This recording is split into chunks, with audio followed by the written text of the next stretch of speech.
Assalamualaikum warahmatullahi wabarakatuh. Bagaimana kabarnya anak hebat? Semua pasti masih sehat dan masih semangat untuk belajar hari ini. Hari ini bertemu lagi dengan Bu Vicky. Kali ini Bu Vicky akan menjelaskan pelajaran atau ilmu tentang karya imajinatif.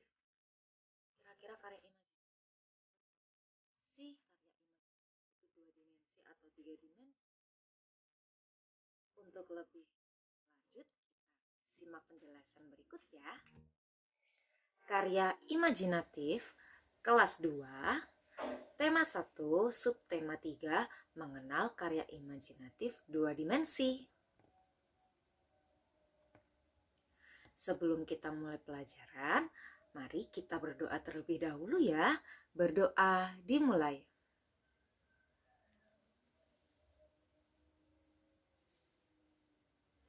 Berdoa selesai. Selanjutnya kita siapkan buku tema 1 di atas meja. Selanjutnya siapkan alat tulis, ada pensil dan penghapus. Sudah? Jika sudah disiapkan, sekarang kita mulai belajar dengan semangat ya. Tahukah kamu apa itu karya 2 dimensi? Karya 2 dimensi adalah karya yang memiliki sisi, panjang, dan lebar. Kita dapat melihat karya 2 dimensi dari arah depan saja. Contohnya karya 2 dimensi yang satu ini. Nah, karya 2 dimensi yang satu ini berupa foto ya sayang. Jadi dia memiliki sisi panjang dan sisi lebar. Mana sih sisi panjang? Sisi panjang itu yang sebelah sini. Sedangkan sisi lebarnya yang sebelah sini. Nah, kira-kira karya 2 dimensi ini bisa dilihat dari mana saja? Hanya dari depan ya. Apakah bisa kita melihat karya 2 dimensi ini dari samping? Kita coba. Bisa dilihat? Tidak, hanya bisa dilihat dari depan. Nah, jadi ciri-ciri karya 2 dimensi adalah memiliki panjang dan lebar serta hanya bisa dilihat dari depan saja. Selanjutnya, di slide ini kita melihat ada beberapa karya yang di situ tidak hanya karya 2 dimensi, ternyata ada karya 3 dimensi juga. Namun, kali ini Bu Vicky akan memberi kalian challenge, tantangan untuk memilih mana sih karya-karya yang termasuk dalam karya 2 dimensi. Coba kita amati ya. Kira-kira celengan termasuk karya 2 dimensi atau bukan? Bukan, karena celengan itu dapat dilihat dari atas, samping, dan depan. Kira-kira yang mana ya yang termasuk karya 2 dimensi? Ya, ada lukisan, ada finger painting. Finger painting itu adalah karya 2 dimensi yang kita pernah buat menggunakan telapak tangan kita. Kemudian ada kolase biji, ada kolase daun, ada kolase kulit telur, poster, dan karya stempel blimbing. Apa sih itu karya imajinatif? Karya imajinatif merupakan karya yang bersifat khayal, seperti memberikan gambar atau daya pikir untuk membayangkan. Contohnya, ada seorang anak laki-laki sedang membayangkan di pikirannya itu ada seekor sapi. Bisakah kalian membayangkan seekor sapi? Sudah kalian bayangkan?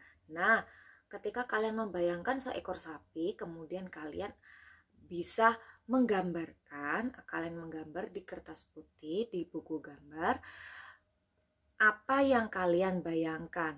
Contohnya, ini tadi kalian sudah membayangkan seekor sapi. Kalian tinggal menggambar di buku gambar seekor sapi sesuai apa yang kalian bayangkan? Nah, kalau membayangkan benda yang lain, contohnya ada burung terbang, aku membayangkan burung terbang. Nah, kalian bisa menggambarkan burung tersebut, apa yang ada di pikiran kalian, yang ada di angan-angan kalian, sesuai imajinasi kalian di buku gambar kalian. Selanjutnya kita buka buku tema 1 halaman 100. Nah, kita baca bersama-sama ya. Di kelas, para siswa sedang belajar menggambar. Udin, Edo, dan Siti menggambar dengan alat yang berbeda. Udin menggunakan pensil warna, Edo menggunakan spidol, sedangkan Siti menggunakan krayon. Kira-kira bagaimana hasil menggambar Udin, Edo, dan Siti? Coba kita amati gambar mereka bertiga. Wah, ternyata hasil menggambar Udin, Edo, dan Siti berbeda ya. Lihat, punya Udin, dia menggambar sekolahan. Sedangkan Edo menggambar pohon yang diwarnai dengan spidol. Sedangkan Siti menggambar taman bermain yang diwarnai dengan krayon. Wah, gambaran mereka memiliki ciri khas yang berbeda-beda ya. Semua menarik dan bagus. Kira-kira apa sih bedanya menggunakan pensil warna, spidol, dan krayon?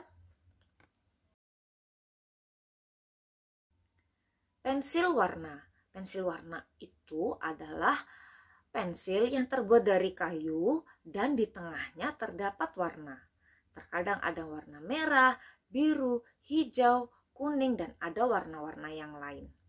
Nah, saat kita menggunakan pensil warna tersebut tidak akan membuat tangan kita kotor. Jadi ketika kita menggunakan pensil warna untuk menggambar, tangan kita tidak akan kotor.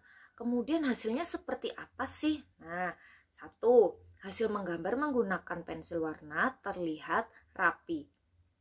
Untuk pewarnaan media-media atau gambar-gambar yang di situ ukurannya kecil, ketika kita menggunakan pensil warna itu akan lebih rapi dan warnanya tidak akan keluar dari garis. Yang kedua, warna terlihat samar. Yang ketiga, pewarnaan tidak menutup seluruh bagian gambar. Karena pensil warna itu kecil, sedangkan media gambarnya kita adalah yang gambar yang besar, ketika kita menggunakan pensil warna terkadang kita tidak bisa mewarnai seluruhnya, terkadang masih terlihat putih-putih dan tidak tertutup oleh warna. Yang keempat, sulit digunakan untuk teknik gradasi. Kemudian nomor 5, warna tidak luntur. Jadi ketika hasil menggambar kalian terkena air, warnanya tidak akan luntur. Selanjutnya, spidol. Spidol terbuat dari plastik dan di dalamnya terdapat tinta warna.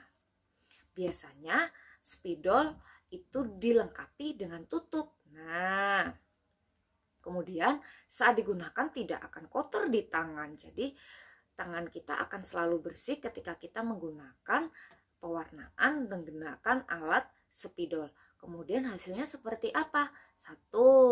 Hasil menggunakan spidol akan terlihat rapi. Yang kedua, warna terlihat tegas. Maksudnya adalah warna itu tajam. Jadi tidak ada bagian-bagian yang masih putih-putih, itu nggak ada. Nah, yang keempat, sulit digunakan untuk teknik gradasi. Kemudian nomor 5, warna mudah luntur. Jadi ketika kita sudah menyelesaikan karya, kemudian karya kita tidak sengaja terkena air, dia warnanya akan luntur. Selanjutnya, krayon. Krayon itu terbuat dari lilin berwarna dan dibungkus dengan kertas. Saat digunakan akan membuat tangan kita menjadi kotor. Nah, kenapa sih kok bisa kotor? 1, karena krayon itu adalah salah satu alat mewarna yang dia teksturnya lunak. Hasil menggambar menggunakan krayon ini adalah krayon itu kurang rapi. Kenapa sih kok kurang rapi? Karena itu tadi, krayon itu memiliki ukuran yang besar, tidak seperti pensil warna dan spidol. Kalau pensil warna dan spidol dia memiliki ujung yang cukup runcing sehingga ketika kita aplikasikan dia tidak akan keluar garis. Sedangkan krayon ketika kita aplikasikan di media yang mungkin di situ kecil. Nah, ketika kita mengaplikasikan sedangkan krayon tersebut itu memiliki ukuran yang cukup besar, kadang bisa jadi kita mewarnanya keluar garis ya. Yang kedua, warna terlihat tegas. Nah, pewarnaan menggunakan krayon itu akan menutup seluruh bagian gambar ya, jadi tidak ada lagi tuh ada sisa putih-putihnya, itu nggak ada. Kemudian krayon itu sangat mudah digunakan untuk teknik gradasi, yaitu teknik gradasi itu kita mencampurkan dua warna yang senada. Contohnya ada hijau tua dicampur dengan hijau muda, seperti itu. Kemudian warna tidak mudah luntur. Selanjutnya, untuk menggambar karya imajinatif mula-mula atau diawali, kita membuat sketsa gambar pada kertas menggunakan pensil. Apa itu sketsa gambar? Ada yang tahu? Nah, yuk kita bahas. Sketsa gambar adalah suatu gambar yang dibuat cepat dan sederhana. Sketsa merupakan gambar dasar atau gambar awal yang dibuat untuk menggambarkan sebuah objek atau benda. Contohnya, Bu Vicky membayangkan seekor gajah. Ya, sudah. Kemudian Bu Vicky akan menggambarkannya di buku gambar. Ya, coba amati step pertama atau langkah pertama yang Bu Vicky lakukan adalah membuat lingkaran. Ya, satu lingkaran.